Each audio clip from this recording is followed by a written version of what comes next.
जनता party शहर उपाध्यक्ष आहे आणि समाजसेवक आहे आणि या महाराष्ट्र मंदिर महासंघ याचा पश्चिम नागपूरचा अध्यक्ष आहे। या मागील 2 वर्षापासून आम्ही छोट्या मोठ्या मंदिराच्या ज्या समस्या आहेत, मंदिराची जी कोड ऑफ कंडक्ट आहे ते कसं राहिलं पाहिजे या दृष्टिकोनातून माझ्यामध्ये चर्चा झाल्या आणि विदर्भ लेवल एक आज या ठिकाणी गवा वसतिगृहामध्ये एक मोठा आम्ही कार्यक्रम आयोजित केला आहे। त्या कार्यक्रमाला पूर्ण विदर्भ आणि पश्चिम महाराष्ट्रातील अधिवक्ते आलेले आहेत, त्यांनी मार्गदर्शन केलं आहे। या ठिकाणी या हिंदू धर्माच्या जे मंदिरं आहेत त्या मंदिराची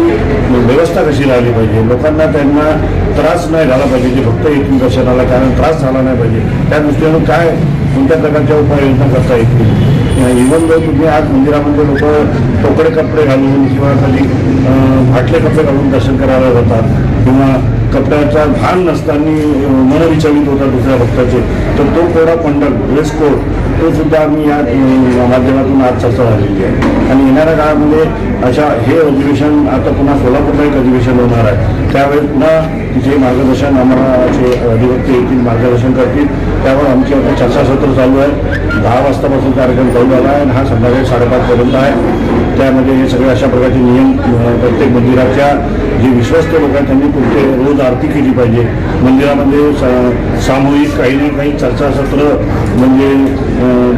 ध्यान उपदेश झाला पाहिजे, अशा प्रकारची एक जनजागृतीची एक मोहीम त्या ठिकाणी चालू आहे। आजही अनेक असे मंदिर आहेत की ज्या मंदिरात काहीच नाही होत आणि ते केवळ पडित आहेत, या मंदिराकरिता आपलं काय पाऊल राहणार आहे? तेच आता आम्ही या चर्चेमध्ये असं ठरलेलं आहे का जे मंदिरं काही काळापासून मंदिरं बंद पडली आहे त्याच्यामध्ये वैमनस्याबद्दल असते, कारण का बाबा त्या ठिकाणी त्या मंदिरामध्ये पालखी कोणी घेऊन जाते, त्या गावचा प्रमुख म्हणतो का मी घेऊन जाईल, माझी परंपरा आहे, दुसरा म्हणतो का नाही आता पूर्वी खूप झाले, आता झालं तिथे वाद निर्माण होतो आणि असे मंदिरं पडले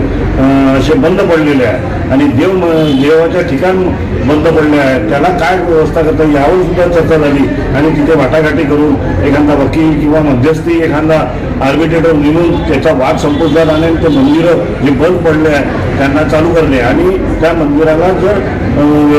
त्याची हे करायची आहे आपली डागडुजी करायची असेल किंवा तुटकं फुटकं असेल तर मोठे जे मंदिर आहे ज्यांच्याकडे व्यवस्थित फंड अवेलेबल असेल त्या फंड त्यांनी मोठ्या मंदिरांनी लहान मंदिराला डायव्हर्ट करणे आणि त्याची मध्यस्थी करणे, अशा प्रकारची पुनर्रचना करण्याचं जे मंदिरं बंद पडले आहे त्यांना चालू करणे आणि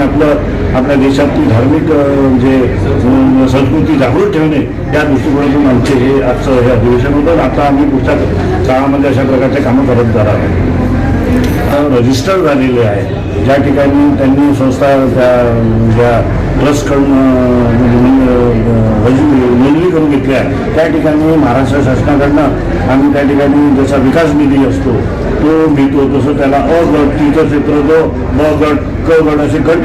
शासनाकडून मिळत असतात, त्याचासुद्धा आम्ही कसा त्याला अ गटात येईल कसं त्याच्यावर काम करता येईल त्या प्रकारची उपाययोजना सुद्धा आम्हाला इथे अधिवक्त्यांनी सांगितले आहे का बाबा तो गटात येण्यासाठी महाराष्ट्र शासनाचा फंड मिळण्यासाठी काय काय प्रयत्न करावे ते सुद्धा या अधिवेशनामध्ये आम्हाला दिवसभराच्या सत्रामध्ये आम्हाला सांगितलं। त्याप्रमाणे आम्ही सरकारकडनं फंड आणि दानदाते याचे आहे। मी सुद्धा आज माझ्या क्षेत्रामध्ये मॅक्झिमम कमीत कमी 50 मंदिराला जिथे तुटके फुटके आहे किंवा काही व्यवस्था नाही त्या व्यवस्था पुरवून आज त्या ठिकाणी गर्दी जमा होते, भक्त लोक दर्शनाला येत आहे।